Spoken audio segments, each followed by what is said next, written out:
to thank you for coming here again today and welcome you to the first major event that the Free Enterprise Foundation has had. I'd like to thank my partner schools, Medical University, the College of Charleston, and certainly most especially the Citadel, which has provided a home for us and has worked so closely with us. Their interest in producing leaders of substance, of principle, is right in our sweet spot. And that's really where we think we have to fight for the hearts and minds of the next generation of businessmen. I started the Free Enterprise Foundation and had the idea to do it starting in the spring of 2002. That time, you know, we were really at the nadir in terms of reputation of business. Sarbanes-Oxley was being debated on the Hill, and I was really upset because I know that Congress can't do anything with finesse. And sure enough, they absolutely flattened the prudent man rule, and they really destroyed the ability of our American business to compete on a level playing field with international businesses because they really have to constantly look over their shoulder.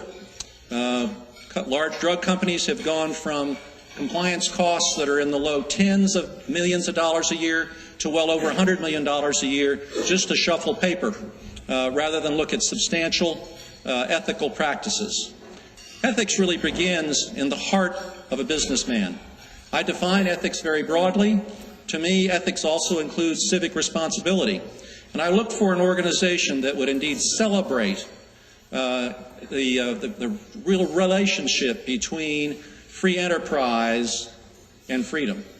Our liberties are so basically tied up with free enterprise that we need to do that which is necessary to keep the Free Enterprise Foundation, through its efforts, healthy to help free enterprise always accentuate that which is best.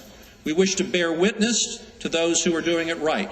We wish to provide tools of best practice to those who wish to emulate those who are doing it correctly. So this is the first effort that we've had. This is the first opportunity we've been able to get to a level of operation that we could reach out and recognize someone here in South Carolina for their ethically sound practices, for their concern for their community. So that's why it's a great honor for us to be able to honor Mac Whittle today and the South Financial Group. We're very pleased that you all are here to join us. We hope that you will go to our website, www.freeenterprise.tv. We hope that you will read my columns that are in the Mercury on a regular basis, and ask us for anything else that you'd like to know about our operations. We do put out a regular newsletter. We have some productions that we have on our website that we've done, and we're working on more. We want to have a series of documentaries that explore both the people and the ideas that connect freedom and free enterprise. We thank you for your attention to this. We thank you for your being here today. I'd like to have my board stand, if they're here, the ones here in the room. I'd like to have a round of applause for them. They've been just wonderful to me. They really helped us as we've refined that which is our message. Bill, would you stand, and would all my other board members stand?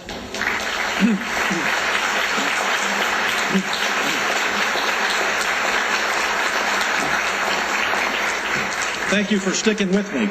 You've really helped me an awful lot in terms of refining that which is our message. Bill particularly led an effort that we had later this year in terms of refining what our mission statement was, and we're getting it right. We're developing it. I thought when I started this it would be a 10-year effort before we really flourished. I think we're on schedule. I picked Charleston because I thought that we could really be Charleston's think tank. This is something that I hope that the town and time will become very proud of as being uniquely its. And we look at it not just simply as being a message for the Lowcountry or for the state or for the United States. We look at what we're doing essentially as being really essential to protecting those values which are at the heart of the type of life that we have. Business can be regulated, but if you regulate it to death, that's exactly what will happen. It won't flourish. Our economy will founder. The values of free enterprise are really found in the heart and mind of businessmen, which in my experience is mostly really good. Business is really the backbone of a lot of our communities. You all are the citizens that really make up that which we are concerned with, and indeed you look after your communities the same way you look after your companies, with responsibility. And for that, we think you need to be celebrated, and we're certainly going to try to do our best to do that. I'd also like to thank as well, there were a couple board members who didn't stand back there. You guys are chicken. You need to stand. Come on, I know I got a couple board members in the back. Jack, you're back there somewhere, aren't you? Frederick, please stand. Did you stand? All right. Just want to make sure. Okay. An event like this, it can't be done by one person. And certainly in this case, I have some wonderful Baker Fellows. Tommy has been really great to us by supporting the work of students that we've had both from the college and also from the Citadel, who have the title of being Baker Free Enterprise Foundation Fellows, and they work as my grad or undergrad assistants. Although more than one worked on it, there's one who worked on it so hard today that I'd like him to stand too and take some credit. Doug, would you please stand? Doug Willis. Thank you very much. I think I've thanked just about everybody. I appreciate your being here. I hope that you'll come again next year when we do this again. And we'll also be in touch with you as well. We're working on some exciting things for the fall, a seminar, if you will, on Do Ethics Really Matter, which we're doing in concert with the Medical University, the college, and the Citadel. This effort will be a one-day conference either in a late part of this year or early in next year. And Bill Bennett has already agreed to be our keynote speaker. And we intend to follow through with that and hopefully present you a really good, provocative day to come and do that. Now we get to come to dessert. I'm not sure that Secretary Shane has been described before as dessert, but I'm sure that what he has to say today will be of great interest to all of you. And I know him for many years that you will be really hearing from the #1 transportation policy person in the United States. I've known Secretary Shane for almost 35 years. Well, actually, it is 35 years. I've known him for 35 years now. We started out together as young lawyers in the General Counsel's office at the Office of the Secretary of Transportation and have maintained close relationship over a number of years.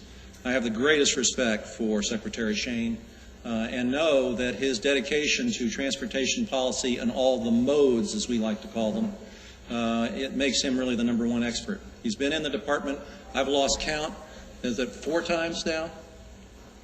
5 times. Well, I was fairly close. He's been in and out of the department for 5 times and has grown steadily in influence. When I first knew him, he was the primary lawyer responsible for environment, and then policy. And during the time when he first came back in policy, aviation policy was very much in the news and of great concern to him. In his current job, he is the 3rd person in the department and the first person who is directly responsible for policy in all of the modes, whether it's railroads or air or trucking or highway safety or automotive safety. It all falls in Secretary Shane's bailiwick. He's a graduate of Princeton, and I've forgotten where you went to, Columbia Law School, and has been a dedicated public servant for most of his life. Secretary Shane, would you take the microphone? So delighted to have you here.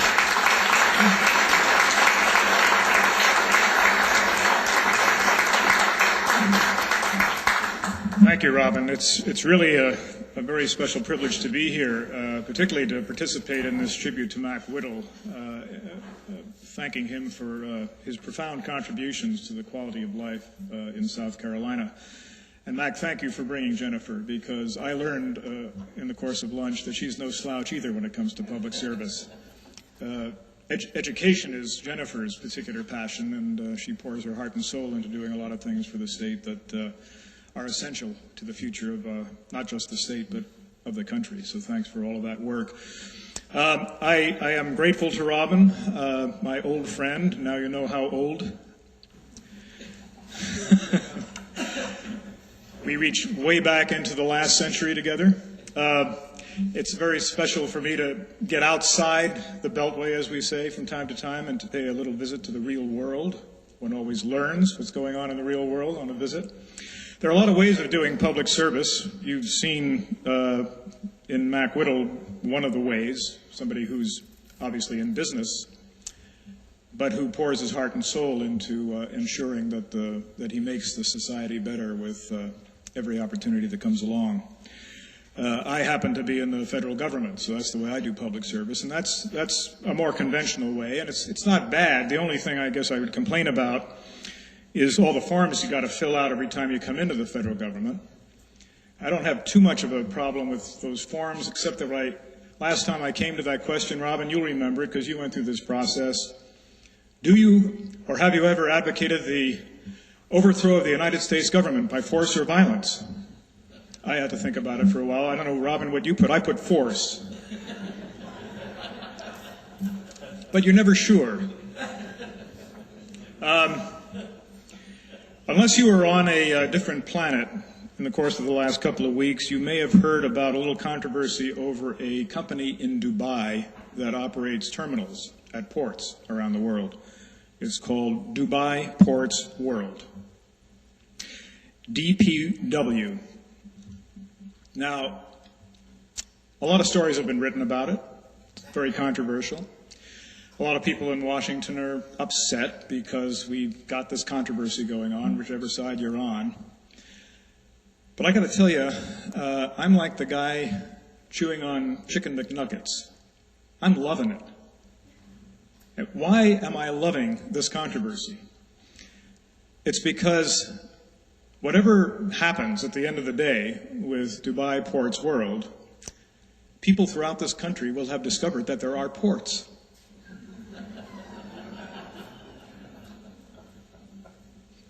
Now, you people in Charleston know we have ports. You've got the fourth largest port in the country right here, the largest port in the southeast, including the South Atlantic and the Gulf Coast. So, of course, you know about ports. But I got to tell you, the vast majority of Americans have no clue. They don't see them. They don't know where their stuff comes from. They don't realize how internationalized the supply chain has become, how globalized commerce has become, the extent to which the United States depends for its economic vitality on global trade today. Don't know any of that. Stuff just shows up on the shelf, and it's a good thing it does because we like having it.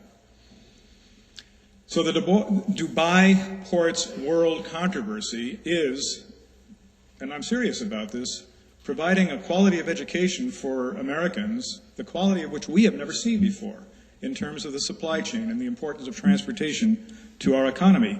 Now, I work in the Department of Transportation. Why do I care about that? Because I want the Department of Transportation to be more famous?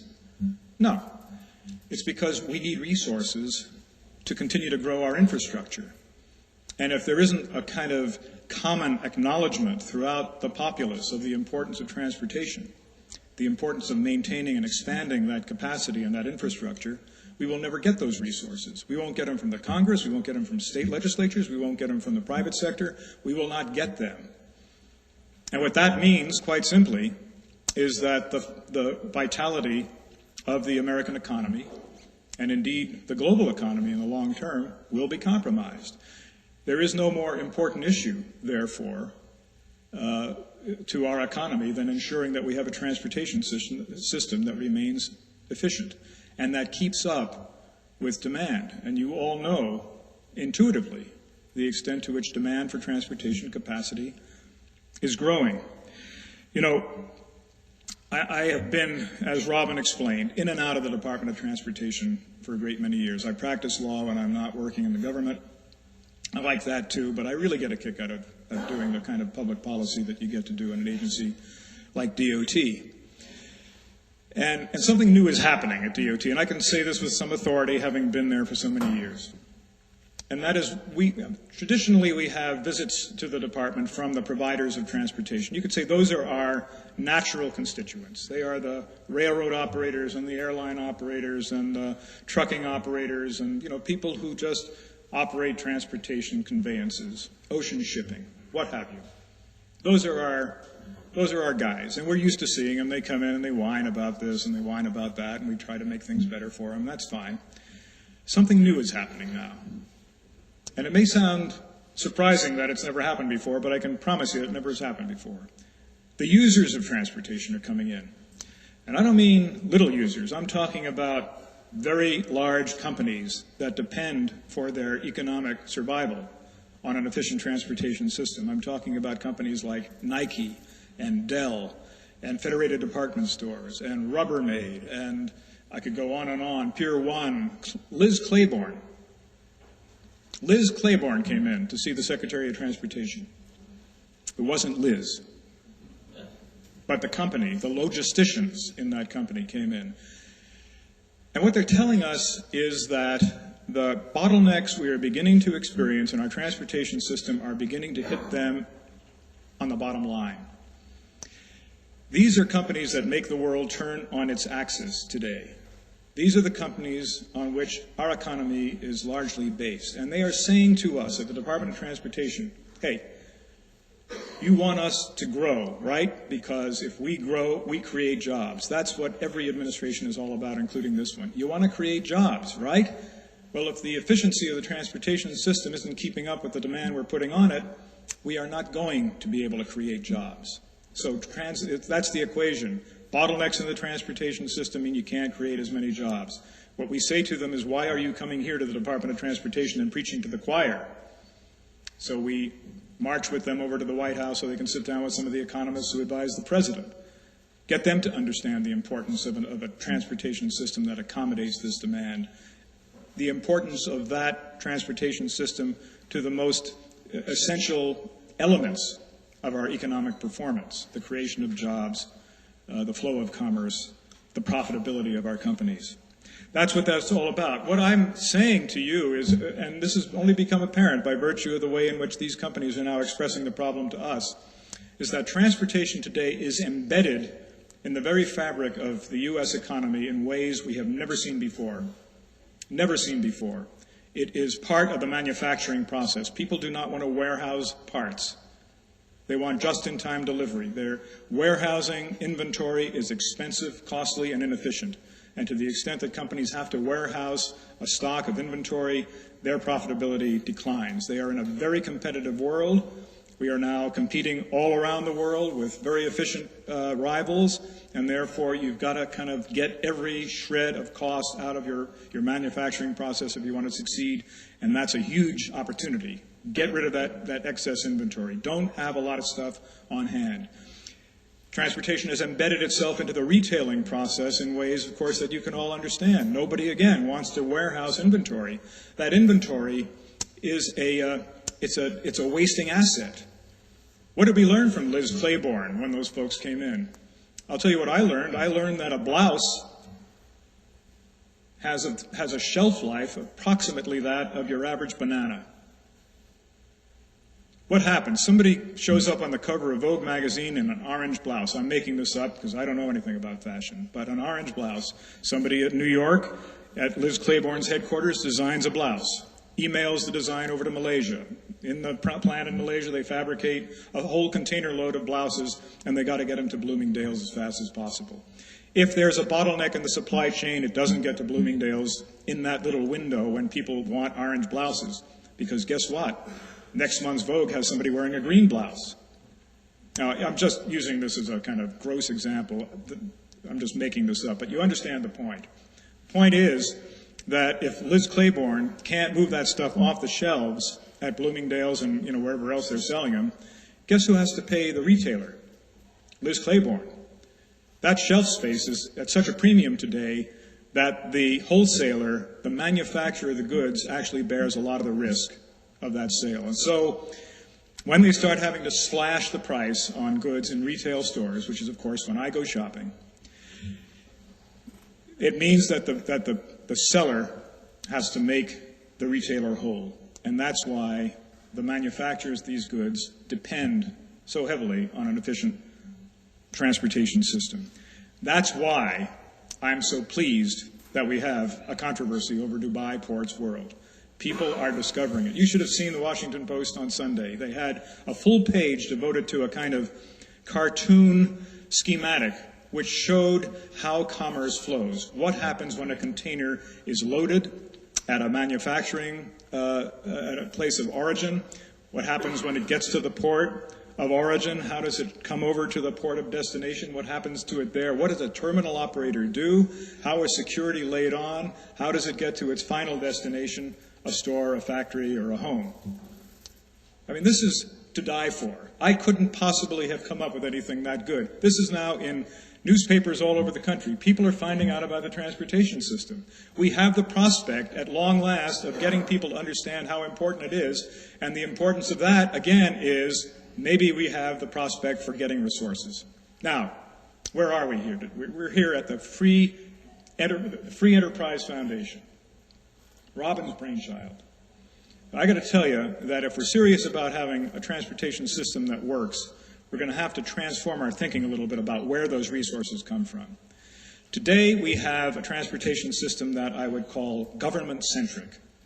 We sort of have, with rare exceptions, a public sector monopoly for the provision of transportation infrastructure. You expect government to provide roads, you expect government to provide ports, you expect government to provide airports. Pretty much everything that we rely upon for an efficient transportation system seems to be coming from government. Well, let me tell you something about the federal budget. The federal budget consists of two big pieces. There is a big piece called discretionary programs, and then there is a big piece called entitlements. If you're at the Department of Transportation, all of your programs are in the discretionary part of the budget. The entitlements part of the budget is growing like topsy. The entitlements part of the budget every year is overwhelming, completely overwhelming the discretionary part. So what do I know about the federal transportation programs that we have relied on for decades for the quality of our transportation system? They are coming on hard times. In good years, we might keep ourselves flat. In most years, I'm guessing there will be a slight decline. That's just in the nature of things. We don't have to whine about it. It doesn't matter, what kind of administration, what political party is in charge. That's a fact of life. That's what's going to happen. Now, what's happening around the world in transportation is sort of interesting. I'm saying to all of you here at the Free Enterprise Foundation luncheon, it's that private capital is coming into transport infrastructure like nobody's ever seen before. It's only beginning to happen in the United States because some offshore investors have figured out that there are huge economic opportunities in transportation infrastructure here. An Australian company paid Mayor Daley of Chicago $1.8 billion to acquire a 7-mile stretch of toll road called the Chicago Skyway. Those investors, they will improve that facility. They will put variable tolls on it. They will calibrate the use of it. It will be a profit-making venture for them, and Chicago will get, in the bargain, a far more efficient piece of transportation infrastructure. There's a Trans-Texas corridor being built now between, I think, San Antonio and Austin. That's, again, the product of offshore investors coming in, seeing an opportunity, and producing a facility over the long term that is going to be a huge contributor to the economy of Texas. We see this happening in Indiana. We see it happening in states around the country, but it's still embryonic. It's happened far more frequently in the rest of the world than it has in the United States. The reason it doesn't happen too much in the United States, there are two reasons. One is it takes a lot of fortitude and a lot of audacity to compete with a monopolist called the federal government. Second, we actually have, if you can believe this, impediments in federal statutes to private investment in transportation infrastructure. Now, those impediments are there for a reason, and that's because people like having the transportation provided in a way that seems free of charge. Who doesn't like getting in the car and driving and realizing, yeah, I know I'm paying a gas tax, and I hope the gas tax will be sufficient to kind of make sure these roads and these other facilities are available, but I don't have to really worry about a meter running in my head while I'm driving. I don't have to think about it that way. I mean, we don't want tolls because we think of tolls as being another source of inefficiency. You have to pull up to a toll booth and pay somebody, and there's a big backup and all of that. Well, as you all know, we're well past the toll booth era. It is possible now to have user charges put on transportation that are painless, that are invisible, that produce a bill, maybe to your credit card. It can be as easy as the way you pay for your energy or anything else. If we're serious about wanting the economy to succeed, we're going to have to kind of get over our cultural resistance to the idea that it is necessary to pay for these facilities. The users of the facilities need to pay for them, and we need to somehow bolt the use of the facilities to the revenues that we're getting for the facilities. The cost of the facilities needs to be defrayed by the users in ways that are not very effectively done today by the systems that we have in place now. Whether it's the private automobile user or the truck driver or any other user of the facility. So what's going on in Washington now, at least at the federal level, is a lot of rethinking of the system. All of our transportation programs are, at the federal level, are authorized by the Congress for a period of years. Those authorizing acts expire every so often, and they have to be re-upped. We have to reauthorize the programs. Between now and the end of this administration, which is to say between now and the end of 2008, the Bush administration is going to have to do two things. It's going to have to reauthorize all of our aviation programs, the way in which we fund airport construction at the federal level, the way we fund our air traffic control system, which is solely federal. That is the classic federal transportation monopoly. Nobody else is in that business. And second, we're going to have to develop new ideas for reauthorizing all of our surface transportation programs. In other words, all of our transportation programs are going to have to be rethought, pretty much from the ground up. Highways are being paid out of something called a highway trust fund. You pay into that every time you buy a gallon of gas. The aviation system is funded out of an airport and airways trust fund. You pay into that every time you buy a ticket on an airline.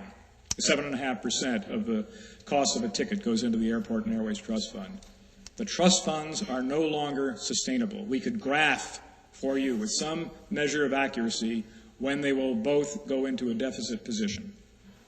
That is not a formula for continued success in the American economy. If transportation is as important to the success of our economy as I believe it is, and I have no doubt that I'm right about that, then we do need a much more effective formula for funding transportation, all kinds, and the private sector has a much bigger role to play in it than it ever has before. And the programs at the federal level are going to have to become sustainable in ways that they are not now sustainable. What we've got going right now in an effort to try to get ahead of these curves is a number of different issues and different initiatives, I should say. I'm not going to spend a lot of time giving you the details of all of them. I just want you to know that we are totally focused on getting these answers and getting them right. Number one, we're focusing the entire Department of Transportation on a national freight policy. We have never had a national freight policy in the United States. The movement of goods, again, not to belabor it, is absolutely critical to the vitality of the American economy today. We have, thanks to President Bush, we have elevated the importance of the maritime sector within the policy councils of the federal government. So the President created something called the Committee on the Marine Transportation System. Great, you say, he created another committee. What's so great about that? We already had a committee. We had a committee, but it was down at the working level. It was routine business. This is a cabinet-level committee. Secretary Mineta, my boss, chairs this committee. Other cabinet officers come, and they talk about the importance of the maritime sector to our economy, and they begin to address, again, the bottlenecks, the shortfalls, the congestion that we have to begin to get on top of if, again, we're going to support the economy going forward. I've talked to you about the reauthorizing process. We're doing the reauthorization of aviation right now. We'll be reauthorizing the surface transportation programs next. And finally, the last very big thing we've done, we took everybody, all our senior managers off site in a really interesting day and a half of meetings, and we began to think, what are we going to really focus on? What is going to be the overarching theme for the Department of Transportation in the remaining time that the Bush administration has in office, again, to the end of 08, January 20th, 09 to be exact. We had a million ideas thrown up on the screen. You had a facilitator. You've all done this sort of thing. You know, if somebody's got a great big magic marker and they're writing all this stuff down. We had all these ideas, and they were terrific ideas, but a lot of them began to look duplicative, you know. Isn't this the same as that? And isn't that the same as this? And how can we winnow this list down? So we started winnowing the list down, and we winnowed some more. And we kept winnowing and thinking about what is the Department of Transportation really all about? What is it that we're supposed to be doing for the American people? Kept winnowing. And we winnowed it down to one thing. Congestion. congestion in every mode of transportation, whether you're talking about the movement of people or the movement of goods. That is what the Department of Transportation should be about more than anything else. I don't mean to suggest that safety is not job one at the Department of Transportation. Of course it is. Safety of aviation, safety of driving. We have all kinds of agencies and all kinds of regulations. That goes without saying. That's never going to be anything but job one. We have to save as many lives as possible. We are losing 43,000 people on the roads every year. It is a national scandal. With all the regulations we have and with all the incentives we have, we still are not able to get that number down to the point where we'd like it. So that's got to continue to be a major focus. But that will always be going on. We know we've got to do that. The question is, what is it that the Department of Transportation should be focusing on in the interest of the American economy? And it is congestion. We've got to get our arms wrapped around that issue, and we've got to find solutions to that issue, or if we don't, the U.S. economy, and I'm not exaggerating, is going to begin to show a lot of fraying around the edges. We simply cannot afford to let that happen. Thank you, Dubai Ports World, for telling us that commerce is important, telling us that there are ports, that there is a supply chain out there, that it is globalized, it is internationalized, that we are part of a global economy. Americans know more about this arcane business today, thanks to Dubai, than they ever have before. And as a bureaucrat in the Department of Transportation, I couldn't be more grateful. Thank you very much. It's really been a delight to be with you.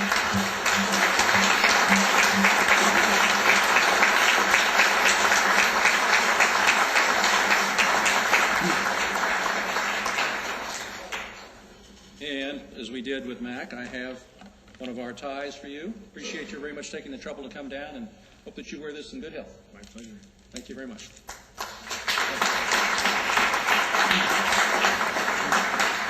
Jeff, would you take a few questions? Mr. Secretary, would you take a few questions? Would that be possible? Easy one. Easy answers. Are there any questions? The fear of terrorism has the effect on our ability to compete.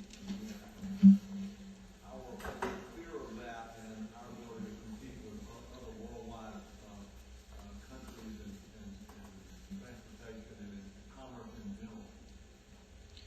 How do you see that? There is no higher mission in this administration, or I am confident every administration going forward, than maintaining the security of the transportation system and in particular the supply chain. And that's one of the other things that's emerged from this controversy. And I think even the press is beginning to figure out that terminal operators are not responsible for security at our ports. That's the one thing that's emerged from this. I don't want to make any headlines about this controversy about Dubai. Everybody knows it's going to go back through another CFIUS process. How many people ever heard of CFIUS, by the way, before this last week? I think it should be pronounced Sisyphus, because it's an ordeal getting this thing done. But, the security of our ports is maintained by Customs and Border Protection. It's maintained by the U.S. Coast Guard. It is based on a multi-layered system, heavily technology-driven, based heavily on intelligence, tremendous amount of cooperation around the world, including from the people that are stuffing containers at the point of origin. I mean, we know an awful lot about an awful lot of the stuff that's coming to the United States. So terminal operators, while obviously they have to have a security plan, they have to have it reviewed by the Coast Guard, and the Coast Guard has to bless it. They have to know what they're doing. These terminals are going to continue to be actually manned by members of the International Longshoremen's Association or the ILWU. These are not, these are Americans, and they're organized, unionized workers whose trustworthiness is not in any doubt. So the security is not going to change. There are a lot of foreign terminal operators on our ports today, including right here in Charleston. It's never been a problem for us. The contest for P&O, the Peninsular and Oriental Steam Navigation Company, that's the company that Dubai Ports World is buying. They're buying it only because they won a bidding contest. They were in a bidding war up until late last year with a company called PSA. PSA is a Singaporean terminal operator. If Dubai hadn't won, Singapore would have, and we'd have a Singapore transaction. It's the way the world works, folks. It doesn't have Mac, any impact on our security that we've been able to see. That's not a final conclusion now. We're going to have another 40 days of really in-depth investigation. And maybe at the end of the day, it's good that we've had this controversy for a whole variety of reasons, as I said. But nobody in the U.S. government, certainly, and nobody at any port, no port authority, would ever subscribe to anything that would compromise the security of that operation in any way. And by the way, I'll just say this. If you're buying a terminal operation or a company that operates terminals for $6.8 billion, probably a terrorist incident is the last thing you want to happen on one of your ports or terminals. Thanks for the question. Any more? I had the pleasure to serve as a White House fellow in the Reagan White House. And I learned there's this other branch down Pennsylvania Avenue. And they have different interests. And they're not necessarily about economy and efficiency. So what's in it for Congress to move to a more free enterprise transportation system? Did everybody hear the question? Is Congress capable of getting it as well? Not exactly how you asked it, but I think that was the... Let me say without being cavalier about the Congress, there are a lot of smart people in the Congress, and they do get it. There are a lot of different forces that work on individual legislators, and one has to only respect the challenges that they face. I do a lot of testifying before Congress, and the vast majority of the hearings I do are kind of like seminars. I mean, this is kind of what I like about public service. You sit down with people that care about the well-being of this country. They are dedicated. They are in public service, too. Say what you like about members of Congress. They are public servants. And they see themselves as public servants. And so we sit there and we think together and reason together about what national policy ought to be on this or that or the other thing. And I see constant progress in that.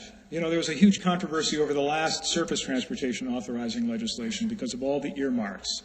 Over 6,000 projects earmarked all over the country, $8 billion or $9 billion worth. Tremendous amount, taking a lot of flexibility away from even the states that ought to have the flexibility to use these resources. The resources would have been available to the states in any event. It's just that states and local communities would have had a lot more flexibility in how to use that money. Well, there's a backlash within the Congress itself about that. And there's legislation pending in the Senate right now to reduce the opportunity to earmark those funds. So I call me a cockeyed optimist. I think it keeps getting better, and that's why I kind of enjoy my work as much as I do. Two more questions?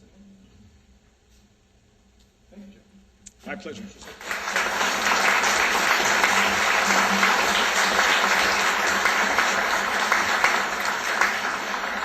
That concludes our lunch. We certainly welcome you for coming here and appreciate your being here. Look forward to having you again in a year.